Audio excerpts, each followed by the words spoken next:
Olá, meus amigos e minhas amigas do curso de Teologia para leigos e leigas, paz e bem.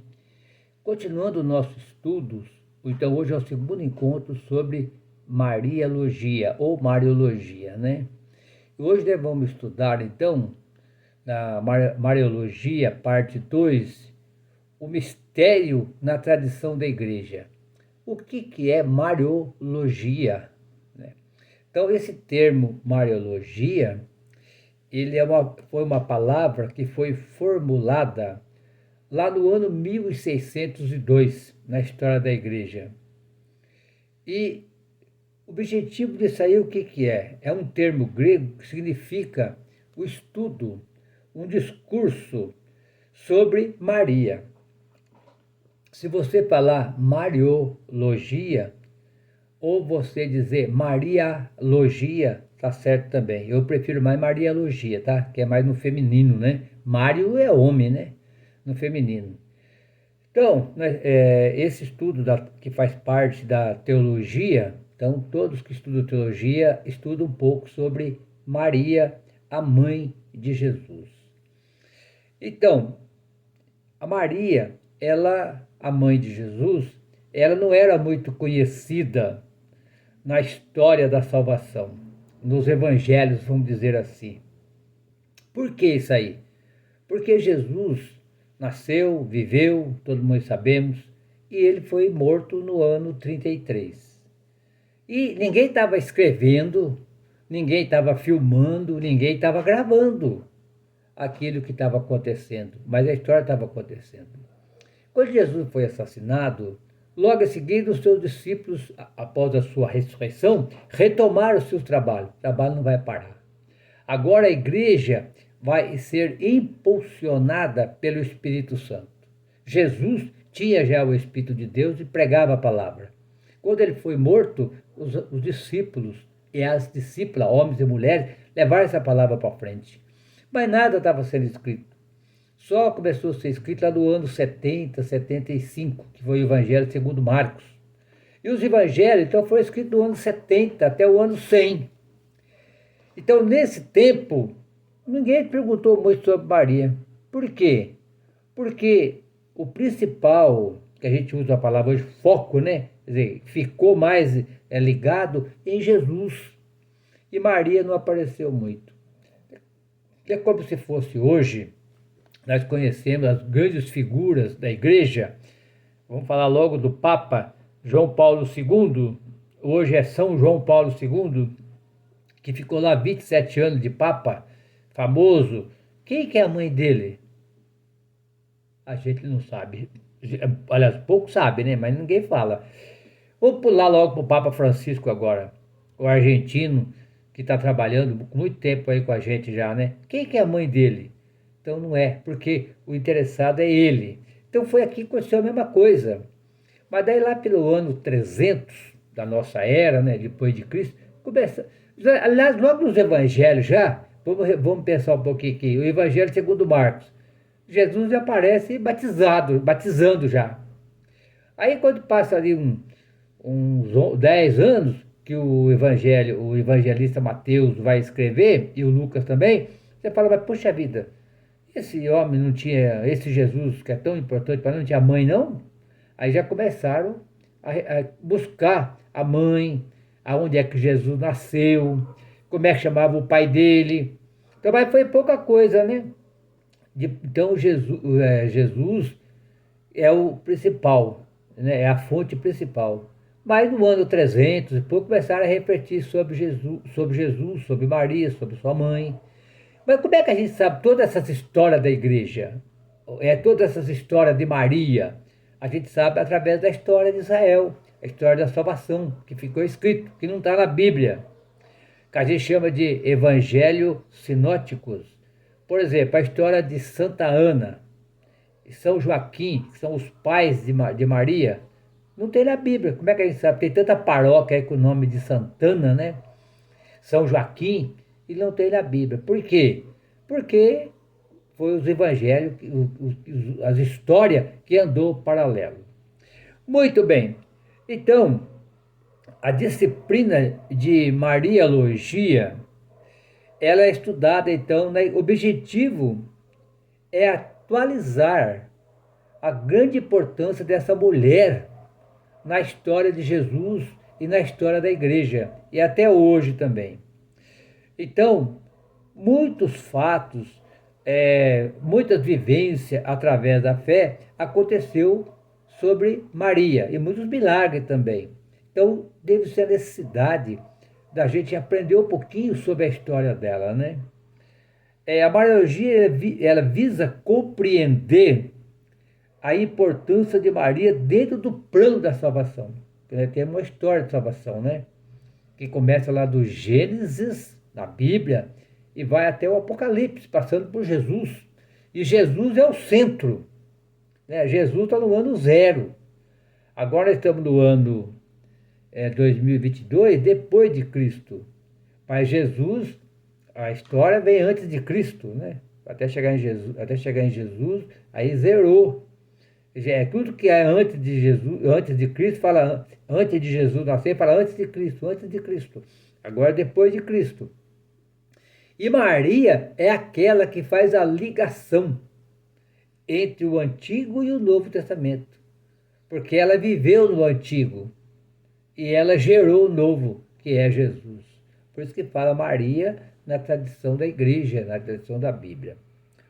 Bom, situar Maria a partir de Cristo, centro da salvação, é possibilitar a verdadeira veneração de Maria dentro do culto cristão e desenvolver uma reflexão consistente e coerente da Mariologia em consonância com demais tratados teológicos e analisar a verdadeira devoção mariana e sua contribuição na igreja. Então, nós não podemos esquecer, na história da teologia, de conversar um pouquinho sobre Maria. E as fontes de Maria, então tem muito lugar para estudar. Nos evangelhos tem, o Evangelho segundo Marcos, Maria é a mulher convocada a deixar os privilégios de família biológica. Ela deixou a sua vida pessoal, deixou o seu trabalho para cuidar de Jesus. No Evangelho segundo Mateus, nós já vimos no encontro passado, ela é a mãe virginal. Está lá no capítulo 1, né? Começa no versículo 1 e vai até o versículo 25. E a partir do versículo 18, diz assim: e Maria encontrou-se grávida. Tem Bíblia que fala assim, achou-se, ou concebeu. Não. De acordo com a linguagem que foi escrito, grego, significa Maria encontrou-se grávida, através, ou melhor, por obra do Espírito Santo. Que até nem José não acreditou, né? Queria pegar o boné e ir embora. Só ler lá o versículo 20, 21. Precisou o anjo avisar ele, e ele acreditou. E ele assumiu Jesus como filho. Ele não era o pai, né? Mas ele teve a cara de pau de dizer que ele era o pai. Corajoso, né? Então, importante o Evangelho segundo Mateus. O Evangelho segundo Lucas fala que ela é a discípula ideal, que ouve a palavra de Deus, que acolhe, medita, realiza a palavra de Deus, e é peregrino na fé, viaja com José, viaja com Jesus, né? É só nós olhar lá o capítulo 2 do Evangelho segundo Lucas, a partir do versículo 22 em diante, até o 40, que vai contar aquela história que ela levou Jesus até o templo para receber a purificação e encontrou lá o velho Simeão. Eu estou falando do capítulo 2 de Evangelho segundo Lucas, a partir do versículo 22, a partir do versículo 2, galera, perdão, capítulo 2, versículo 22 até o 38, e depois do 41 em diante também. E o Simeão pegou o menino nos braços e disse: agora eu vi a salvação. E conta a história também de Ana, que ficava no templo, servindo o templo lá, uma mulher de 84 anos. Olha que importância Maria na vida da igreja. E depois vai contar aquela história interessante que todos nós não podemos esquecer, como Maria é importante na história da salvação.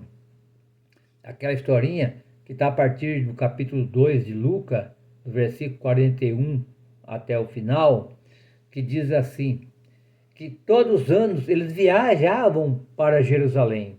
E aquele tempo viajava a pé.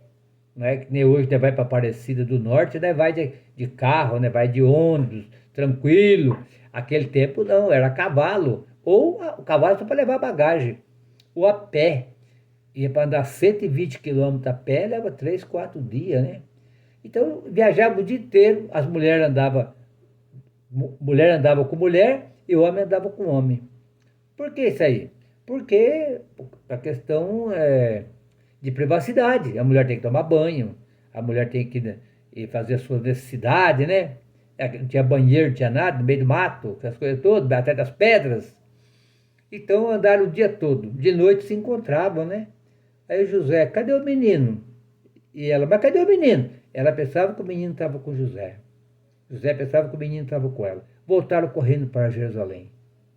Andaram 3 dias procurando. Acharam ele onde? No templo. Discutindo e fazendo pergunta com os doutores. E ela diz, Jesus, por que você fez isso com nós?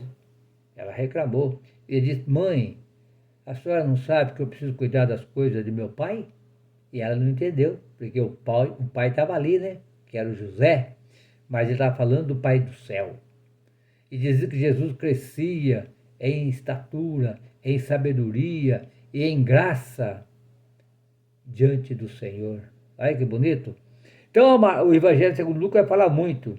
E o Evangelho segundo João fala a mãe e irmã da comunidade de fé, que de fé peregrina deste mundo, em meio à glória e à perseguição. Então Maria também sofreu perseguição, né? Depois tem os documentos, pessoal, que fala muito sobre Maria na igreja. Vários documentos você pode pegar lá, na igreja vai falar muito também. Outra coisa é a Mariologia no estudo atual, hoje em dia. Muito mais gente está correndo atrás, pegando os documentos, aprofundando, porque Maria ela está na liturgia popular, mas também está na liturgia oficial. Tem a Assunção de Nossa Senhora, né? Tem o Maria está lá no Apocalipse, capítulo 12, né? Lá é uma prefiguração de Maria, né? Então, tem muito lugar a Maria está. Então, a veneração da Virgem Maria está presente na vida da igreja e também no popular e oficial, que eu falei para vocês, né? Então, tem muitos momentos, a grande importância de Maria pelo mundo afora. Vocês sabem que aqui no Brasil nós temos, então, o Santuário de Aparecida, um dos maiores do mundo. Nós temos também o Santuário de Medjugorje, temos o Santuário de Lourdes, temos o Santuário de Fátima. Ninguém está adorando imagem, não, pessoal. O pessoal fala, às vezes os nossos primos evangélicos falam que nós adoramos imagem. Não, nós estamos apenas olhando a história para nós entender a importância de Maria. E depois do Vaticano II, que o Vaticano II aconteceu de 1962 a 1965, então nós estamos vivendo 57 anos, né, dessa época aí, porque agora no 2025 nós completamos 60 anos do Vaticano. E o Vaticano incentivou o estudo de Mariologia, expondo as bases mais sólidas, as diretrizes. Na Constituição, tem um documento do Vaticano II que chama assim, olha, na Constituição Dogmática Lumen Gentium, que trata da Igreja, o concílio reconheceu aos teólogos e pregadores da palavra divina que, na sua consideração singular, na dignidade da Mãe de Deus, se abastenham com diligência tanto de todos o falso exagero quanto a demasia estreiteza do espírito. O que quer dizer essas palavras bem difíceis aqui do documento? Significa assim, que todos nós que somos pregadores e pregadores da palavra, nós não podemos esquecer Maria. Não. Maria faz parte. Maria é aquela que nos ajuda. Vamos lembrar aqui um pouquinho, aqui vai falar, sei lá, sob a direção do magistério, cultivam o estudo da Sagrada Escritura, dos santos padres da igreja e doutores e da liturgia da igreja, para retamente ilustrar os ofícios, privilégios de bem-aventurada Virgem, que sempre levam a Cristo, a origem de toda a verdade, santidade e piedade. Então não podemos esquecer de Maria na pregação. Então a igreja devemos incentivar a mãe de Jesus, né? Vocês estão lembrados várias partes, né? Mas vamos lembrar uma? Quando lá nas bodas de Caná, Evangelho segundo João, capítulo 2, faltou vinho. E ela chega até Jesus, fala para Jesus, o Jesus foi na festa, a Maria foi também, toda a turma ali, e ela diz, Jesus, faltou festa, aliás, faltou vinho. O que ela fala? O que ele fala? Mulher, ainda não chegou a minha hora. Mas a Maria acreditava tanto que ela disse para os empregados, faça tudo o que ele vos mandar. E ali aconteceu o que tinha que acontecer, né? Então, o pedido de Maria é o pedido da mãe. Quando a mãe pede alguma coisa para a gente tem que falar não, né? A gente obedece a mãe, porque a mãe é importante para a gente.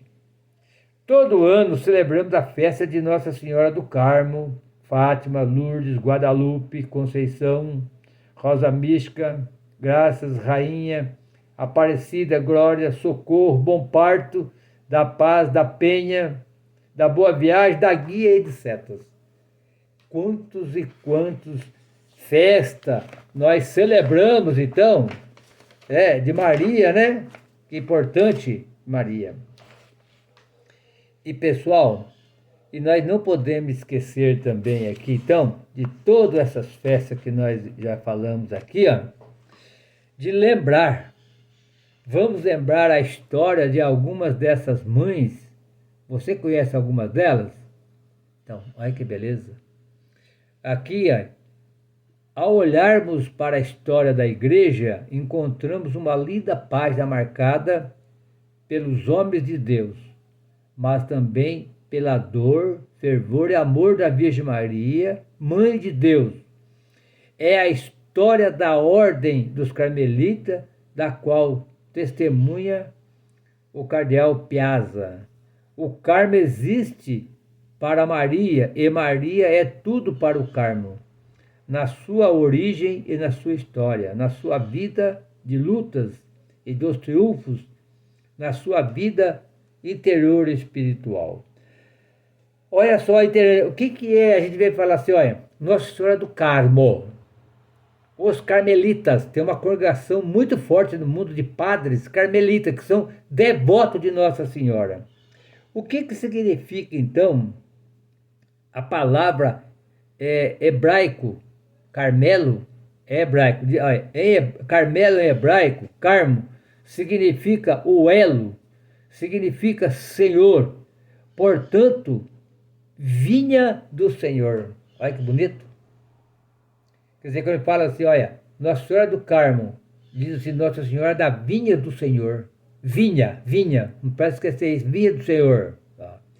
E tem mais, olha, vinha do Senhor. E diz, este nome nos aponta para a famosa montanha que fica lá na Palestina, onde o profeta Elias e o seu sucessor Eliseu fizeram a história com Deus e com Nossa Senhora, que foi prefigurada pelo primeiro da pequena nuvens. Pessoal, essa história do Carmelo, eu fui lá em 2018, eu tive o privilégio de subir no Monte Carmelo, aonde o profeta Elias desmascarou os profetas de Baal, É só vocês lerem lá o primeiro Reis, primeiro livro dos Reis, capítulo 18. Aqui está pedindo para a gente ler do 20 ao 45. Mas se você ler desde o começo, ainda é melhor ainda. Vai mostrar aquela historinha, né? Que o rei, a rainha Jezabel e o rei Acabe tinha 850 profetas falsos. Diz lá assim, ó, 400 profetas de Aserá e 450 profetas de Baal, que comia na mesa da Jezabel, enquanto Elias era um profeta sozinho. E aqui então parece a importância da Maria, da obra dos carmelitas. Então hoje, né, quando eu falo Nossa Senhora do Carmo, que a gente celebra Nossa Senhora do Carmo dia 16 de julho. Então todo 16 de julho é a festa da Nossa Senhora do Carmo. Então não podemos esquecer. Então tem o escapulário, né? Vários papas promoveram o escapulário. O Pio XII chegou a escrever, colocar no lugar da elevação do escapular a lembrança, né? E para nós ir encerrando, pessoal, se você ler lá o Lucas, capítulo 1, do versículo 26 ao 38, que é sobre o anjo Gabriel vai anunciar, é a anunciação, né? Vai anunciar que Jesus vai nascer. E quando o anjo Gabriel chega lá, Maria não se assusta. Por quê? Porque Maria já vivia, já estava com o espírito preparada. Ela já estava preparada para ser a mãe de Deus, ela sentia o cheiro de Deus. Às vezes ela estava varrendo o templo, varrendo a porta da casa, e ela dizia para as amigas, estou sentindo um cheiro diferente. Aí as amigas, que cheiro? Não tem cheiro nenhum não. Eu estou sentindo um cheiro diferente, é um cheiro de Deus. Porque Deus, você não vê Deus fisicamente. Você não fala com Deus, assim que nós estamos falando agora, com vibração. Mas Deus, você não toca nele. Mas Deus, você sente. Deus, você escuta. Deus, você medita. E ela só podia sentir o cheiro de Deus. Aí ela diz aqui, olha, não, só sinto o cheiro de casa mesmo. Novamente, quando o mistério aromático envolveu Maria, ela já estava preparada. Quando o anjo chegou e foi falar para ela. Ela tinha entre 14 e 16 anos. Uma menina novinha. E o anjo disse para ela, Maria, Deus encontrou graça sobre você. E você vai ser a mãe do Salvador de toda a terra, todo o mundo.